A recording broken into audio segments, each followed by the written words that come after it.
আপনাদের সবাইকে জন্মাষ্টমীর অনেক অনেক শুভেচ্ছা। জন্মাষ্টমীতে অনেক নাড়ু তো বানালেন, চালের নাড়ুটা বানাবেন না? খুব সহজে কিভাবে বানাবেন সেটাই শেয়ার করছি। আমার মা খুব ভালোভাবে বানাতো। তার মতো পারিনি, তবে অনেকটা চেষ্টা করেছি। এখানে দেখুন আমি কিছু মুড়ি ভাজার চাল 500 গ্রামের মতো কিনে এনেছিলাম। তার থেকে অল্প পরিমাণে একটু নিয়েছি। কিন্তু মা সেদ্ধ চালেও বানাতো। আমি এটা মানে তখন মাকে কোনো সময় সেদ্ধ চাল বা কোনো সময় এরকম মুড়ির চাল কিনে এনে বানাতো। সেই হিসাবেই মুড়ির চালটা জানি ফোটাতে পারবো কিনা, সেই হিসাবে আমি মুড়ির চালটাকে নিয়ে এসে প্রথমে একটু শুকনো কাপড়ে ভালো করে মুছে নিয়েছিলাম। তারপরে একটু নুন আর একটু জল ছেটা দিয়ে এটাকে সঙ্গে সঙ্গে এই দেখুন কড়ার মধ্যে তুলে দিয়েছি। জলটা যেই শুকিয়ে গেছে এরকম করে ফুটতে শুরু করেছে। তবে এটা অ্যালুমিনিয়ামের কড়াই বা লোহার কড়াইতে বেশি ভালো হবে, যেহেতু আমার এটা ঠাকুরের কড়াই, তো আমি ননস্টিকে করছি। তবে অ্যালুমিনিয়ামের কড়া বা লোহার কড়াতে এটা তাড়াতাড়ি হয়ে যাবে, যাতে আমার একটু বেশি সময় লাগছে। আর কারণ যেহেতু ভোগের জন্য বানাচ্ছি, এই জন্য আমি ঠাকুরের এই কড়াইটাতেই করছি।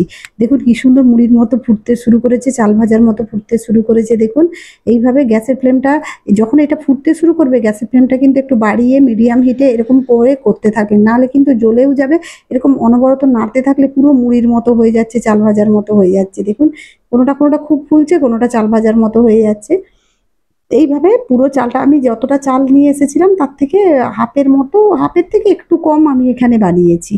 আর তবে মা বানাতো, খুব ভালো লাগতো। মা বানাতো বালির মধ্যে চাল ভাজাটা করে নিত, এরকম মাখিয়ে ছেঁকে নিয়ে তারপর বালির মধ্যে ভেজে তারপরে করতো।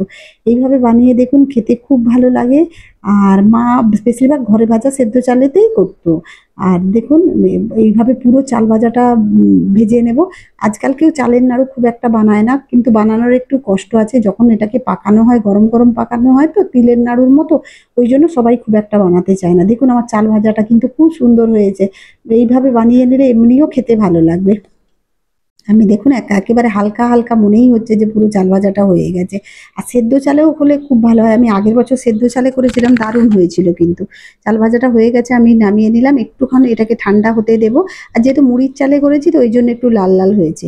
এরপর একটা দেখুন মিক্সিং জার নিয়ে এটাকে আমি একটু একটু গুঁড়ো করে নেব। একেবারে প্লেন করবেন না, এরকম ঠিক এইভাবে গুঁড়োটা করলে চালের নাড়ুটা ভালো হয়।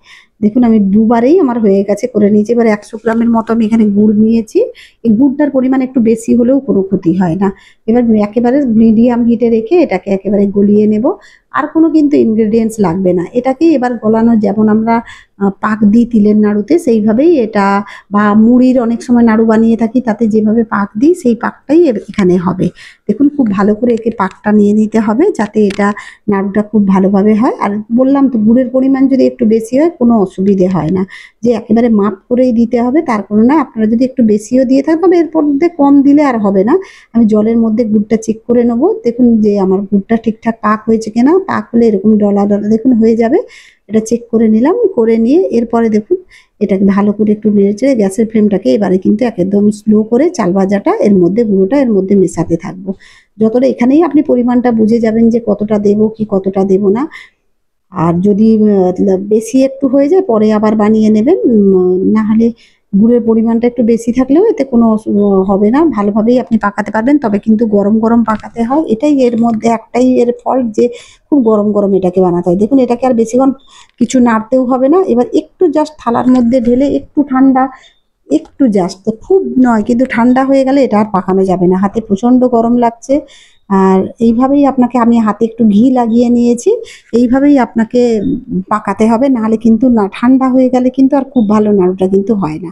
এইভাবে আপনি প্রথমে হালকা করে পাকিয়ে নিন না, তারপর গোল গোল করে হাতের পাশে একটু জল রাখবেন, এইভাবে নিয়ে নিয়ে এটাকে একটু পাকিয়ে নেবেন। যেমন তিলের নাড়ুটাও গরম গরম পাকাতে হয়, ওটাও হাতে লাগে, সেরকম চালের নাড়ুটাও বানাতে গেলে একটু এইভাবেই বানাতে হবে।